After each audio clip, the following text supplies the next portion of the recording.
ईंधन क्या होता है? ईंधन वे ज्वलनशील पदार्थ हैं जो ऑक्सीजन या वायु में जलने पर बड़ी मात्रा में ऊष्मा उत्पन्न करते हैं। क्योंकि देखिए ऑक्सीजन ज़रूरी होता है किसी भी चीज़ को जलाने के लिए। अगर ऑक्सीजन नहीं है तो कोई भी चीज़ जलेगी नहीं। इसीलिए कहते हैं कि ईंधन वे ज्वलनशील पदार्थ हैं जो ऑक्सीजन में जलते हैं और जलने पर क्या करते हैं? बड़ी मात्रा में ऊष्मा उत्पन्न करते हैं। और इस ऊष्मा का उपयोग कहाँ किया जाता है? इस ऊष्मा का उपयोग किया जाता है घरेलू उपयोग में, यानी कि घरेलू कामों में, या फिर किसी औद्योगिक उद्देश्य के लिए इनका प्रयोग किया जाता है। आप देखेंगे खाना बनाना हो या बाइक चलाना हो, गाड़ी चलाना हो, कुछ भी हो, उसमें ईंधन लगता है। तो ईंधन से उसमें ऊष्मा उत्पन्न होता है जिससे वो गाड़ी चलती है या गैस चलता है, यानी कि ये सभी ईंधन हैं। अब एक अच्छा ईंधन क्या होता है, यानी कि अच्छे ईंधनों की विशेषताएं क्या होती हैं?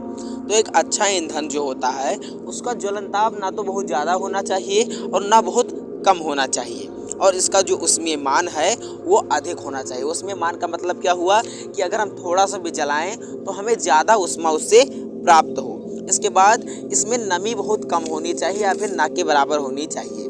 इसके बाद इसके राख जो है और धुआं है इसे उत्पन्न नहीं करना चाहिए, यानी कि एक अच्छा ईंधन वो माना जाता है जो राख और धुआं ना उत्पन्न करे। लेकिन अगर आप लकड़ी को देखें तो आप लकड़ी अगर जलाएंगे तो क्या होता है? धुआं भी निकलता है और राख भी निकलती है। वहीं दूसरी तरफ अगर हम देखें कि पेट्रोल चलाते हैं तो उसमें राख व धुआं नहीं होता है। इसलिए अगर हम लकड़ी के मुकाबले देखें तो पेट्रोल एक अच्छा ईंधन माना जाएगा। इसके बाद इसका मूल्य कम होना चाहिए, यानी ये सस्ता होना चाहिए कि आम लोगों के पहुंच में हो, आम लोग इसे खरीद करके इसका उपयोग कर सकें। इसके बाद इसके भंडारण यानी कि इसे रखने में आसानी होनी चाहिए, यानी कि हम कहीं भी रख दें ज़्यादा खतरा ना हो, कि ये खतरनाक नहीं होना चाहिए। हम कहीं भी रख दें तो हमें खतरा उससे ना महसूस हो, ऐसा ईंधन होना चाहिए। तो ये सब जो अगर खूबियाँ किसी ईंधन में हैं तो उसे एक आदर्श ईंधन या एक अच्छा ईंधन माना जाता है। अब हम बात करेंगे ईंधनों के वर्गीकरण की, यानी कि क्लासिफिकेशन ऑफ फ्यूल्स। इसे कितने वर्ग में विभाजित किया जाता है, कितने प्रकार के ईंधन होते हैं? तो अगर हम मुख्यतः इसका वर्गीकृत करें तो ये 2 प्रकार के होते हैं, यानी कि 2 प्रकार से हम इसके 2 आधार पर या 2 बेस पर, बेस माने आधार हो गया, यानी कि 2 आधार पर इसका हम वर्गीकरण कर सकते हैं।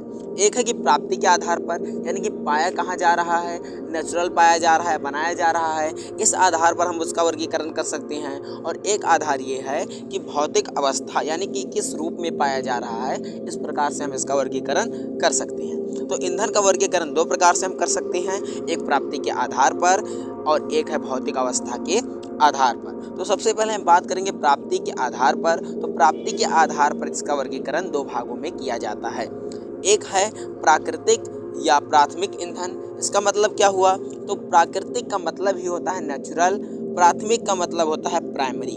तो इस शब्द से ही पता चलता है कि जो प्रकृति में पाया जाए और उसी रूप में उसका इस्तेमाल कर लिया जाए। यानी कि जैसे कि लकड़ी हो गया, लकड़ी पेड़ में निकला है, पेड़ यानी कि लकड़ी का होता है, तो उस लकड़ी को हमने तुरंत उपयोग कर लिया। किसी कारखाने में ले जाने की ज़रूरत हमें नहीं है कि हाँ ये ईंधन है लकड़ी, तो एक कारखाने में ले जाएंगे, फिर बनवा करके लाएंगे ईंधन के रूप में, फिर हम उसे जलाएंगे, ऐसा नहीं होता है। तो इसलिए लकड़ी हो गया, कोयला हो गया, पेट्रोलियम हो गया, प्राकृतिक गैस हो गया, ये सब प्राथमिक या प्राकृतिक ईंधन कहलाते हैं, क्योंकि ये प्रकृति में जिस रूप में पाए जाते हैं उसी रूप में ये प्रयोग किए जाते हैं। तो अगर आपसे कोई पूछे कि प्राथमिक या प्राकृतिक ईंधन क्या है, तो प्राथमिक या प्राकृतिक ईंधन वे ईंधन हैं जो प्रकृति में जिस रूप में पाए जाते हैं उसी रूप में उनका प्रयोग कर लिया जाता है। एग्जाम्पल में लकड़ी, कोयला, पेट्रोलियम, प्राकृतिक गैस आदि।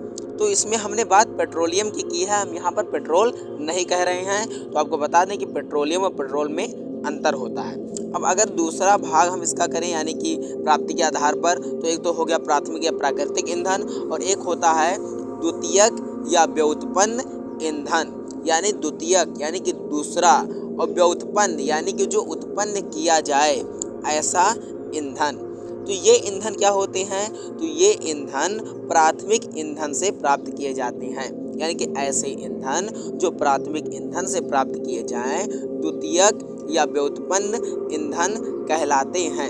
एग्जाम्पल के लिए Coke, charcoal, kerosene, petrol, diesel, LPG आदि ये सब जो ईंधन हैं वो क्या कहलाएंगे, ये द्वितीयक या व्युत्पन्न ईंधन कहलाएंगे। बहुत लोगों के मन में होगा कि ये जो तेल निकलता है, पेट्रोल हो गया, डीजल हो गया, ये सब तो प्रकृति में ही पाया जाता है। लेकिन आपको बता दें, आपने सुना होगा रिफाइनरी का नाम, यानी कि ये जब निकलता है तो एक खनिज तेल के रूप में, जैसे तेल के रूप में निकल आया तो उसकी रिफाइनरी होती है, फिर उसमें कई भागों में इसे वर्गीकृत किया जाता है। तो इस प्रकार से ये उस प्रकृति में जो निकलता है तेल, उससे रिफाइन करके फिर ये बनाया जाता है, यानी कि जो प्रकृति प्राथमिक ईंधन से बनाया जाए, जो प्राकृतिक ईंधन से बनाया जाए वे व्युत्पन्न ईंधन होते हैं। तो इसलिए ये सब जो है ये व्युत्पन्न ईंधन में आते हैं, यानी कि द्वितीयक या व्युत्पन्न ईंधन में आते हैं। आशा करते हैं कि आपको इतना समझ में आया होगा।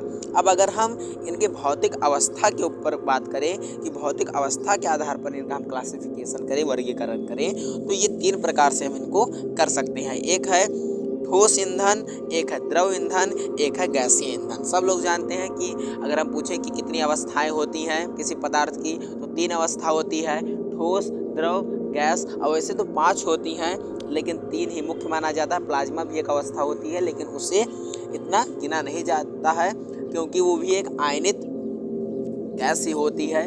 तो इसलिए 3 अवस्था माना जाता है मुख्यतः किसी भी पदार्थ की। अगर हम कहें कि पदार्थ की कितनी अवस्थाएं हैं, कितने क्लासिफिकेशन है पदार्थ के, तो आप सब जानते हैं कि 3 प्रकार के पदार्थ होते हैं, ठोस, द्रव, गैस। तो इसी प्रकार से अगर आपसे कोई पूछे कि भौतिक अवस्था के आधार पर आप ईंधन को वर्गीकृत कितने प्रकार से करेंगे, तो आप कह दीजिए तुरंत कि हम भौतिक अवस्था के आधार पर 3 प्रकार के ईंधन का वर्गीकरण करेंगे, यानी कि 3 प्रकार के ईंधन भौतिक अवस्था के आधार पर होते हैं।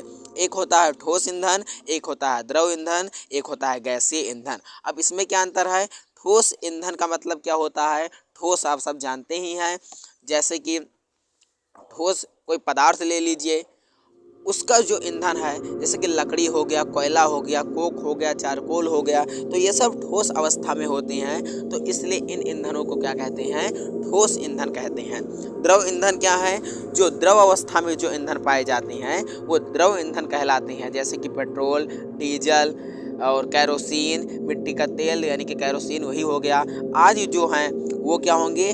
द्रव ईंधन कहलाएंगे। यानी कि आप देखेंगे जो ईंधन द्रव अवस्था में हैं उन्हें द्रव ईंधन कहेंगे, जो ईंधन ठोस अवस्था में हैं उन्हें ठोस ईंधन कहेंगे, और जो गैसीय अवस्था में ईंधन है उन्हें हम क्या कहेंगे? गैसीय ईंधन कहेंगे। जैसे कि भाप हो गया, बायोगैस हो गया, सीएनजी भी ले लीजिए हो गया, या फिर कई सारी जो गैसीय ईंधन होती हैं वो क्या कहलाएंगी? गैसीय ईंधन कहलाएंगी।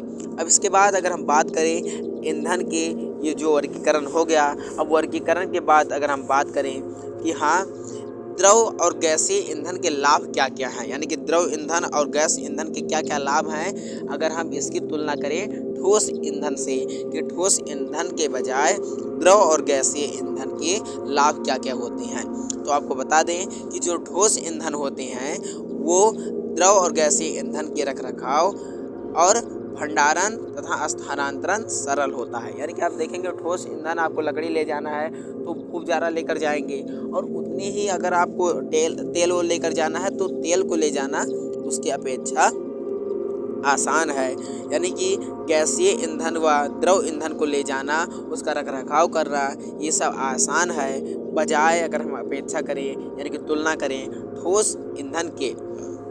इसके बाद अगर हम बात करें इसके ऊष्मीय मान की, तो जो ऊष्मीय मान होता है वो द्रव तथा गैसीय ईंधन का ऊष्मीय मान ज़्यादा होता है और ठोस ईंधन का ऊष्मीय मान कम होता है।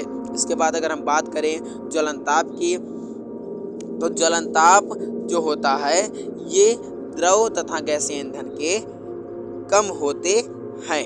और ये क्या होता है, जो द्रव या गैसीय ईंधन है ये धुआं नहीं देते हैं, या फिर बहुत कम मात्रा में देते हैं, या फिर कह सकते हैं नहीं के बराबर देते हैं, और ये राख भी उत्पन्न नहीं करते हैं। और जो ठोस ईंधन होते हैं वो राख उत्पन्न करते हैं, इसलिए आप देखेंगे कि राख हो जाएगा। अब आप सोचिए कि आपको बाइक चलाना है, बाइक में अगर तेल की जगह पे लकड़ी जला के अंदर ऊष्मा पैदा करें तो वहाँ पे राख ही राख हो जाएगा, और उसमें जब तेल ना देते हैं तो राख तो होता नहीं, धुआं होता नहीं और गाड़ी ज़्यादा ऊष्मा पाती है, ज़्यादा उसका ऊष्मीयमान होता है और आराम से चलती है।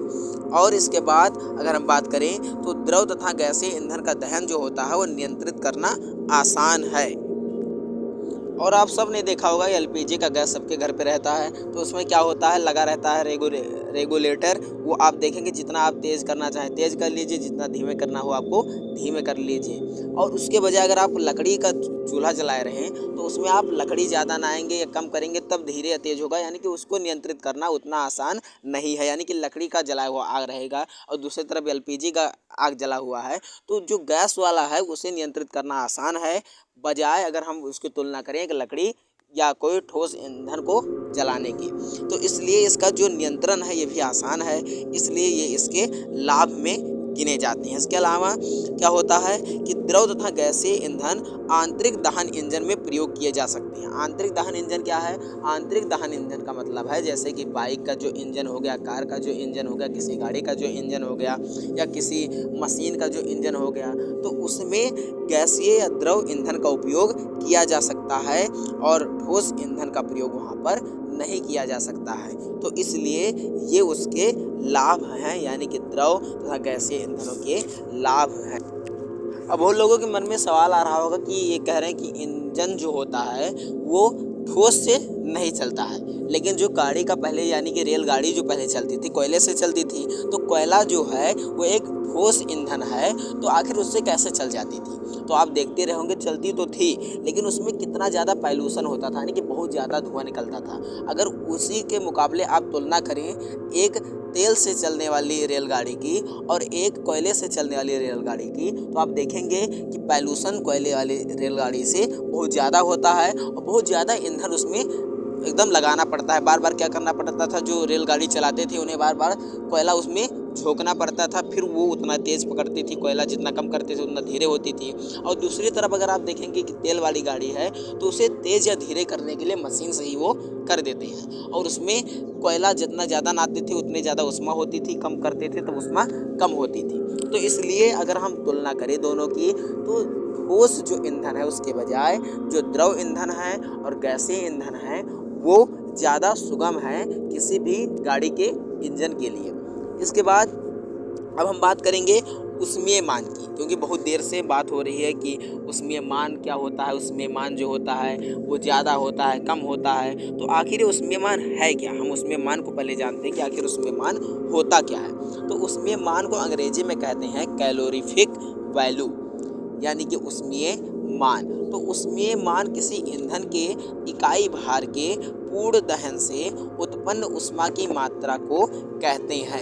यानी कि ऊष्मीयमान क्या होता है, किसी भी ईंधन, चाहे वो कोई भी हो, कोई भी ईंधन आप ले लीजिए, चाहे वो ठोस हो, द्रव हो, गैस हो, कोई भी ईंधन हो, और उसको आप जलाइए तो उसे जलाने से उसके पूर्ण दहन से, यानी कि पूरा जब वो जल जाएगा उससे पूरे जलने में कितनी ऊष्मा निकल रही है उसे ही ऊष्मीयमान कहते हैं। यानी कि एक आप किसी भी भार ले लीजिए, आप 1 ग्राम ले लीजिए, 1 किलो ले लीजिए, कोई भी भार आप ले लीजिए, कोई भी ईंधन ले लीजिए और उसे जलाइए तो पूरा जलने में कितनी जो ऊष्मा है, यानी कि कितना ऊष्मा वो निकाल रहा है, कितना ऊष्मा उत्पन्न हो रहा है, यही उसका ऊष्मीयमान कहलाता है। और जो एक अच्छा ईंधन होता है उसका ऊष्मीयमान ज़्यादा होता है, और अगर आप देखेंगे कि जो खराब वो होगा ईंधन होगा उसका ऊष्मीयमान कम होगा, ज़्यादा नहीं होगा। आप ज़्यादा मतलब ज़्यादा ईंधन जलाएंगे और ऊष्मीयमान कम निकलेगा, और दूसरी तरफ आप कुछ ऐसे ईंधन है जो आप कम जलाएंगे लेकिन ऊष्मीयमान ज़्यादा होगा, तो वो वाला हमारे लिए ज़्यादा यूज़फुल होगा कि कम हम जला रहे हैं और ज़्यादा हमें ऊष्मा मिल रही है। और हाइड्रोजन जो होता है उसका ऊष्मीयमान सबसे अधिक होता है, इसलिए क्या माना जाता है कि हाइड्रोजन जो है एक अच्छा ईंधन माना जाता है। अब हम बात करेंगे कोयले की कि आखिर कोयला कैसे उत्पन्न होता है, इसकी उत्पत्ति कैसे हुई, कोयला क्या है। तो कोयला को अंग्रेजी में कहते हैं कोल, और जो कोयला है वो मुक्त कार्बन तथा कार्बन के हाइड्रोजन, ऑक्सीजन, नाइट्रोजन, सल्फर के साथ बने यौगिक है। यानी कि कोयला होता क्या, अगर आपसे कोई पूछ ले कि आखिर कोयला है क्या, तो आप सब जानते हैं कि कोयला जो होता है ये मुक्त कार्बन होता है और कार्बन के साथ जो हाइड्रोजन, ऑक्सीजन, नाइट्रोजन, सल्फर के जो यौगिक बने होते हैं यही कोयला होता है। और कोयला जो होता है पृथ्वी की सतह के नीचे कोयले की खानों में पाया जाता है। और आखिर कोयला बनता कैसे है, तो कोयला जो है ये वनस्पति पदार्थ के अपघटन से बनता है, यानी कि डीकम्पोजिशन से बनता है। करोड़ों साल पहले जब भूकंप आया था, ज्वालामुखी आई थी या कोई भी आपदा हुई थी, और क्या हुआ कि पृथ्वी की सतह के नीचे पेड़ पौधे, जीव जंतु दब गए, तो वही करोड़ों साल बाद धीरे धीरे डिकम्पोजिशन होने के बाद वही जो लकड़ी थी वो कोयला बन गई है, कोयले के रूप में परिवर्तित हो गई है। यानी कि प्रकृति में करोड़ों वर्ष पूर्व जो पेड़ पौधे दब गए थे वो जब उच्च ताप और दाब की दशा में अवायवीय अपघटन का जो हुआ तो कोयले के रूप में परिवर्तित हो गए, और यही जो प्रक्रिया है कार्बनीकरण कहलाती है। अब इसके बाद अगर हम बात करें कि भारत में कोयला कहाँ कहाँ पाया जाता है, तो भारत में जो मुख्यतः जो कोयला है वो बिहार, उड़ीसा, मध्य प्रदेश और पश्चिम बंगाल में पाया जाता है। और हमारे देश में जो कोयला है ये ऊर्जा का एक मुख्य स्रोत है, यानी कि आप देखेंगे बिजली भी जो बनती है वो भी कोयले से भारत में ज़्यादातर बनती है, यानी कि NTPC, national thermal power corporation, यानी इसका नाम तो आपने सुना ही होगा।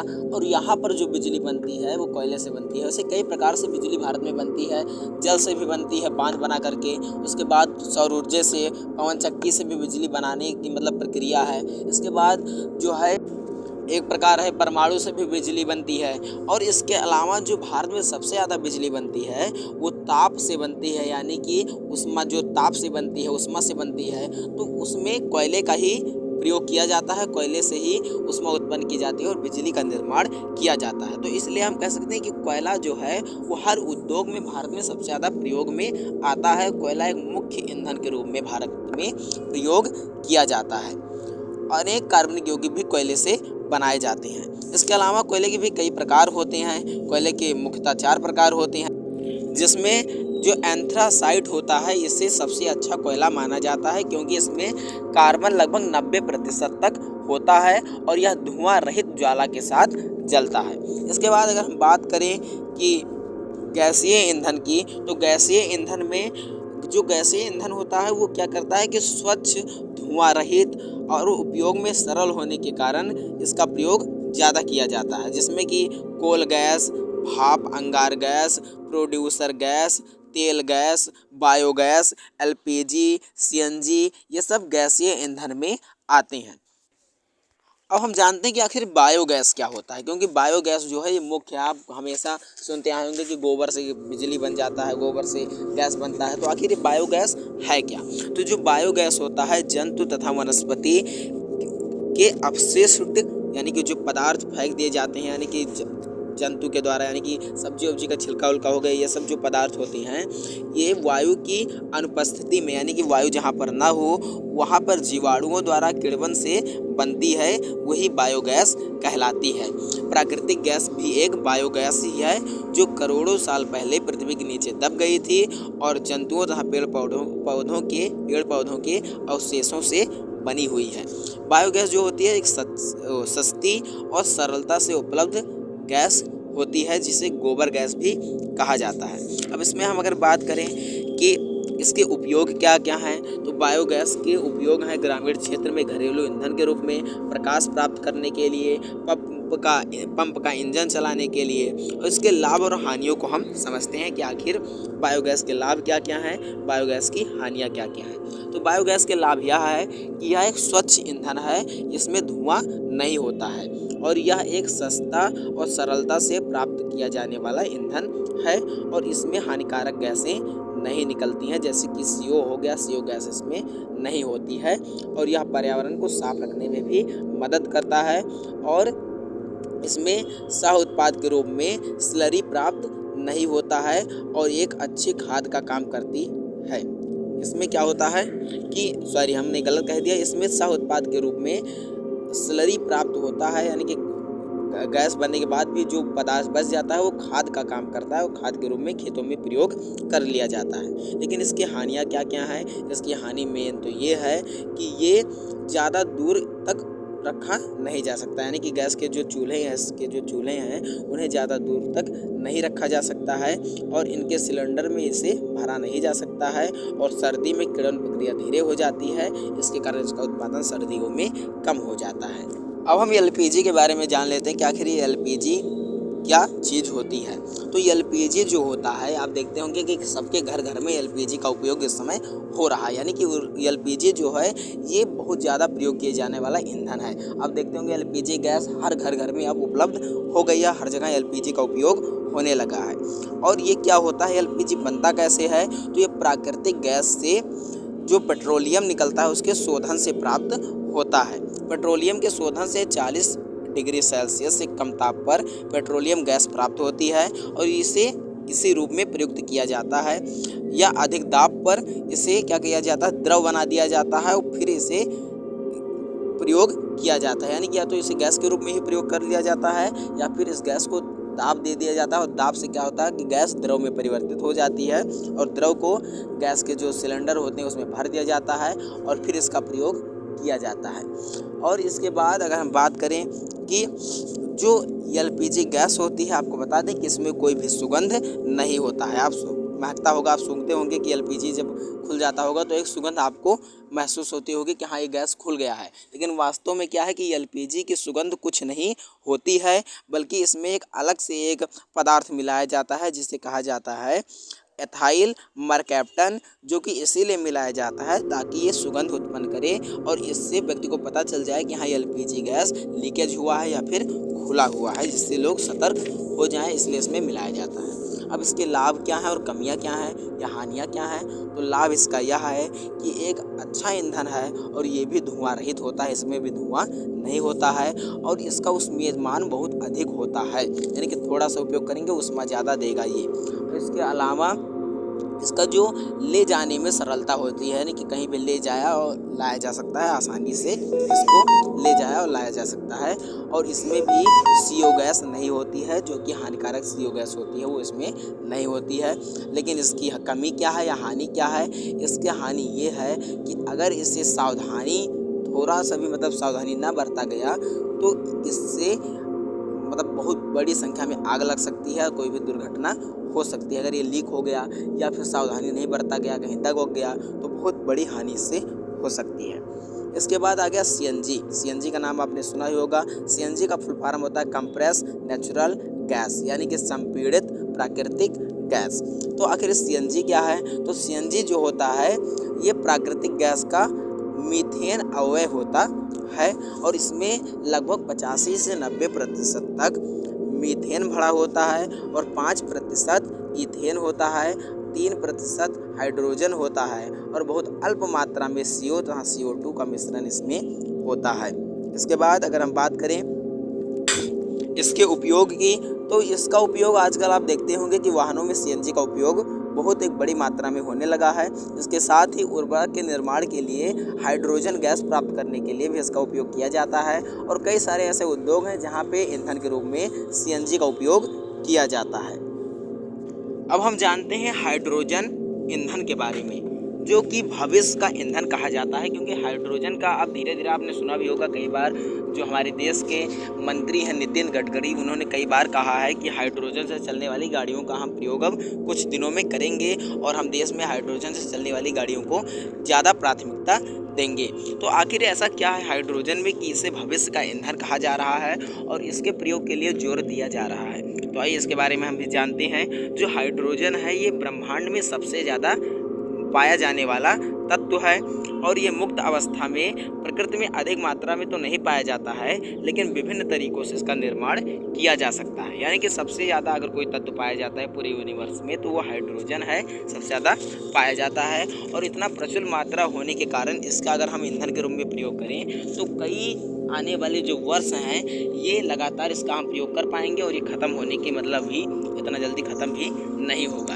और अन्य जो ईंधन है उसकी तुलना में जो हाइड्रोजन होता है वो बहुत अधिक ऊष्मा देता है और जलने पर प्रदूषण भी नहीं फैलाता है। तो इसलिए जो इसके लाभ हैं, आइए हम देखते हैं कि लाभ क्या क्या हैं। तो अगर हम लाभ की बात करें तो ये बहुत ज़्यादा ऊष्मा देता है दूसरे ईंधनों की तुलना में, इससे प्रदूषण नहीं होता है और जलने पर केवल जलवाष्प ये बनाता है और ये प्रकृति में प्रचुर मात्रा में है, इसलिए इसे आसानी से उपलब्ध हो जाता है और जीवाश्म ईंधनों की तरह या समाप्त होने वाला ईंधन नहीं है। आखिर ये जीवाश्म ईंधन क्या है, आप सोच रहे होंगे। तो जीवाश्म ईंधन का मतलब हो गया जैसे ये तेल हो गया, पेट्रोल, डीजल, ये सब, या फिर कोयला हो गया, तो ये सब जीवाश्म ईंधन है, क्योंकि ये जीव के जो दब गए थे जीव जंतु या पेड़ पौधे, उन्हीं से ये बने हुए हैं, तो इन्हें जीवाश्म ईंधन कहा जाता है। तो ये कभी ना कभी तो समाप्त हो ही जाएंगे, लेकिन जो हाइड्रोजन है ये समाप्त होने वाला नहीं है अभी, तो इसलिए ये भविष्य के लिए एक ईंधन के रूप में एक देखा जा रहा है और कई सारी कंपनियां हैं जो इसके ऊपर प्रयोग भी कर रही हैं कि इसे बनाया जाए और इसका प्रयोग हम आंतरिक दहन इंजन के रूप में भी कर सकते हैं और सेल इंजन में भी अधिक कुशलता से इससे हम काम कर सकते हैं। लेकिन कुछ हानियां भी हैं या कुछ सीमाएं भी हैं जिसकी वजह से इसका प्रयोग नहीं हो पा रहा है, तो आइए हम उनको जानते हैं। तो पहला कारण तो ये है कि ये जो अगर हम बात करें ईंधन के रूप में हाइड्रोजन की सीमाएं, तो पहला कारण है कि ईंधन के रूप में उपयोग करने पर, यानी कि उपयोग करने से पहले हमें हाइड्रोजन जो गैस है उसे द्रव के रूप में परिवर्तित करना होगा और अगर हम गैस को जो द्रव के रूप में परिवर्तित करते हैं तो इसमें बहुत ज़्यादा पैसा लगता है और ऊर्जा के भी बहुत ज़्यादा व्यय होता है, तो इसलिए इसका उपयोग इतना जल्दी हो नहीं पा रहा है और इसको द्रव बनाने के लिए महंगे रोधी टैंकों की आवश्यकता होती है और हाइड्रोजन के दहन से नाइट्रोजन के ऑक्साइड उत्पन्न होते हैं जो वातावरण को प्रदूषित करते हैं। अभी हमने कुछ देर पहले बात की कि ये प्रदूषण नहीं फैलाता है, लेकिन ये प्रदूषण फैलाता है क्योंकि हल्का फुल्का, मतलब फैलाता ज़्यादा नहीं लेकिन फैलाता है। और अगर नाइट्रोजन के ऑक्साइड की उत्पत्ति को हमें नियंत्रित करना है तो उसके लिए भी एक उपाय है कि हमें अल्प मात्रा में उसमें पानी को मिलाना होगा, जिससे तापमान कम होगा और नाइट्रोजन तथा ऑक्सीजन क्रिया नहीं कर पाते हैं। इन लाभ तथा सीमाओं को देखते हुए जो हाइड्रोजन है उसे भविष्य के ईंधन के रूप में देखा जा रहा है और आगे जो गाड़ियां हैं या फिर कुछ है तो वो इससे बनाई जा रही है। इसके बाद अगर हम बात करें नाभिकीय ईंधन की, यानी कि न्यूक्लियर फ्यूल्स की, जो कि बहुत ज़्यादा मात्रा में ऊष्मा देता है, तो इससे दो प्रकार से ऊष्मा प्राप्त की जा सकती है। एक है कि भारी नाभिक को दो नाभिकों में तोड़ दिया जाए जिससे भी बहुत अधिक मात्रा में ऊष्मा उत्पन्न होती है, और दूसरी प्रक्रिया है कि नाभिकीय संलयन, यानी कि दो नाभिकों को, हल्के जो परमाणु हैं उनके नाभिकों को जोड़ दिया जाए, तो इससे भी बहुत ज़्यादा ऊष्मा उत्पन्न होती है। यानी कि दो प्रकार से हम नाभिकीय ईंधन से ऊष्मा प्राप्त कर सकते हैं। लेकिन इसमें खतरा क्या है कि इसमें खतरा है कि इसके रखरखाव को बहुत हमें सुरक्षा से रखना होगा कि अगर थोड़ी सी भी गलती हो गई तो बहुत बड़ा खतरा ये बन सकता है, तो इसलिए इसका प्रयोग अभी बहुत अधिक नहीं हो रहा है। तो आशा करते हैं कि आपको ये पूरा लेसन समझ में आया होगा। धन्यवाद।